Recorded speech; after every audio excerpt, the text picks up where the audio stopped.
So, hello guys. So, kagigising ko lang eh. Natulog ako sa kotse. So, kanina busy sa shop pero may tinakbo pa kaming isa kasi nakaschedule to for today. Ang layo lang sa Halahala sa Bulacan. Alam niyo ba yun? Ako di ko alam yun eh. Pero napakalayo daw nun. Parang 3 hours. So, syempre, bumiyahe na kami. Dala natin, kung maalala niyo yung EcoSport na 2017 yung kinuha natin sa Rizal, parang last week, yung color orange. So, ginawa na namin yung yung timing. Tiniming lang yun, retiming. So, yun yung issue nun, bago namin kuhanin. Kaso nga lang, ang problem, dalawa kasing orange namin. Parehas din 2017, identical. Ang nabunot pala namin nadalhin, yung pan-test drive. So, yan.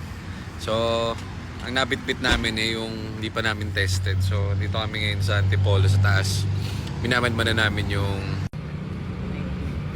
natin yung temperature. So, hindi pa naman tayo nag-overheat pero papunta na tayo sa overheat 100. Ilan yung 111.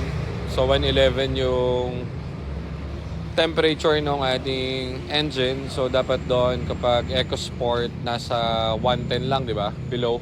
110 below ang EcoSport. Ang Fiesta is 100 below.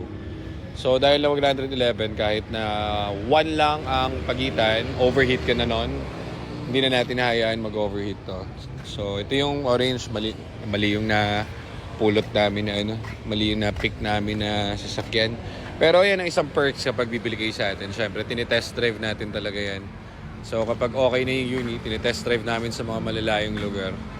So, ito naman, di naman severe kasi may nagmo-monitor sa amin lagi kung ilang degrees na yung temperature. So, bago pa lang siya pumunta,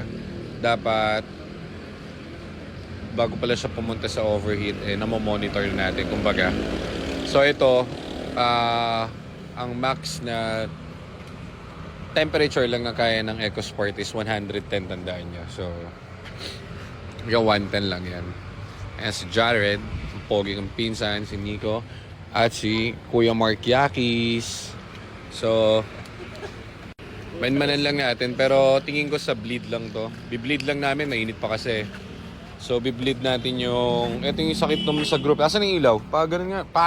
Ganda ng ilaw natin, boy. Nag-warm pa yan. Nga, so. So, bibleed natin dito. Pinapalamig lang natin. Saan yung bleeder? Yung bleeder. Tapos, wala namang overflow dito. So, nakapatay yung fan. So, goods pa to. Basta tandaan nyo, 111 overheat na yan. 110, pag nag-110 kayo, delicates na yan. So, pag nag-120, yun ang overheat 120. So, huwag nyo hayaan umakyat. So, dapat dyan, below 110 lang.